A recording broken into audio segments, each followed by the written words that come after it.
এই প্লেনটি কিন্তু আমরা একটু 45 ডিগ্রি অ্যাঙ্গেল থেকে বেঁকে নিয়েছি। বেঁকে নেওয়া যাওয়ার কারণে এখান থেকে কিন্তু আবার কেন দুইটা 45 ডিগ্রি ব্যবহার করা হলো? এটা কিন্তু পুরোটাই একটা সরেস লাইনের ড্রেন করা হয়েছে।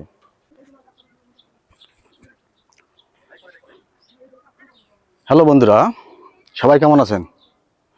আপনাদের মাঝে অতি গুরুত্বপূর্ণ একটা বিষয় নিয়ে আজকে হাজির হলাম। যেহেতু আমরা প্লাম্বার বিষয় নিয়ে বা স্যানিটারি বিষয় নিয়ে আমরা ইউটিউবে ভিডিও আপলোড করি বা ফেসবুক পেজে, দেখেন এখানে কিন্তু আমরা একটা গুরুত্বপূর্ণ বিষয়, এই গুরুত্বপূর্ণ বিষয়টা মানে সবার জন্য খুব ইম্পর্টেন্ট। দেখেন এখানে আসেন, না আসলে বুঝতে পারবেন না। এখানে যে কাজটা করা হয়েছে, এখানে প্লেনটি কিন্তু দুইটা ব্যবহার করা হয়েছে।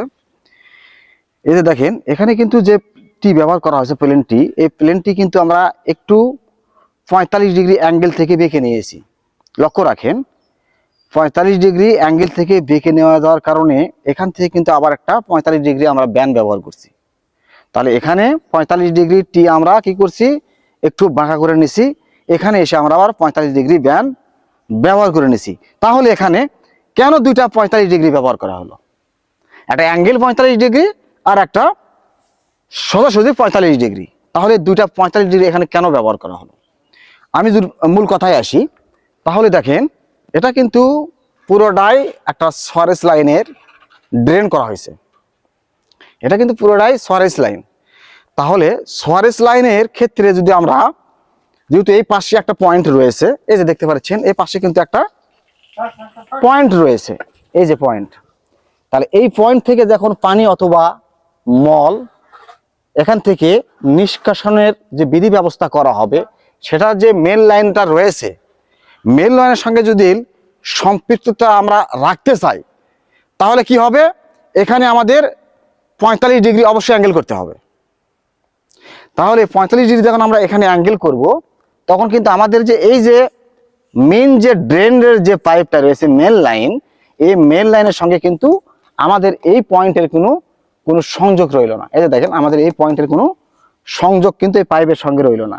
হ্যাঁ, সংযোগ কিন্তু আবার রয়েছে, কিন্তু মল বা পানি নিষ্কাশনের ক্ষেত্রে কোনোটাই কিন্তু একে অপরের মধ্যে ঢুকবে না। অর্থাৎ এই পাইপটা কিন্তু আমরা ড্রেন হিসাবে ব্যবহার করছি।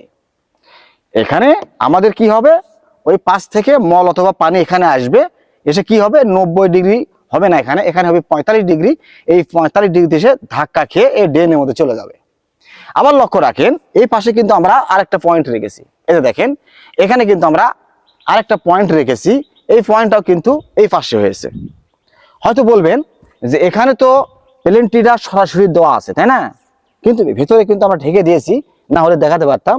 এখানে কিন্তু আমরা আবার করছি কি, ওই যে 45 ডিগ্রি ব্যবহার করছি, এখানে অ্যাঙ্গেল থেকে 45 ডিগ্রি ব্যবহার করে আমরা কি করেছি, এই পয়েন্টটা উঁচু করে নিয়েছি।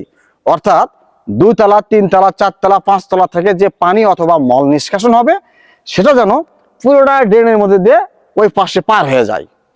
আর আমরা যদি এখানে এইভাবে যদি পুরোপুরি প্লেনটি ব্যবহার করি, এই যে পুরোপুরি যেহেতু প্লেনটি ব্যবহার করছি, এইভাবে যদি আমরা পুরোপুরি প্লেনটি ব্যবহার করি, তাহলে কি হবে, ওই যে 2 তলা 3 তলা বা 5 তলার যে ময়লা অথবা পানি নিষ্কাশন হবে, তাহলে কি হবে, এই পাশ দিয়ে এসে ভেতরে ঢুকে যাবে। আর ঢুকে দিয়ে গেলে এই যে লং ট্রাপ রয়েছে, এই লং ট্রাপের মধ্যে কি হবে, জ্যাম বাজবে। আর একটা জিনিস লক্ষ্য রাখবেন, এখানে যখন আমরা 45 ডিগ্রি ব্যবহার করেছি, এখানে কিন্তু একটু হাইট হয়েছে। অর্থাৎ এই পয়েন্টের যে মল অথবা পানি নিষ্কাশন হবে, এই ভেতর দিয়ে চলে যাবে, অর্থাৎ এই ড্রেন দিয়ে চলে যাবে। এখানে এসে কি হবে, 45 ডিগ্রির সঙ্গে মিশ্রণ হবে না।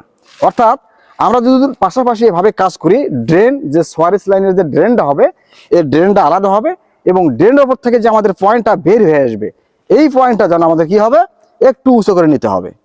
অর্থাৎ এই পয়েন্টের মধ্যে যেন কখনো 3 তলা 4 তলা বা 2 তলার কোনো পানি অথবা মল না ঢোকে, এটা লক্ষ্য রাখে আমাদের এই কাজ করতে হবে।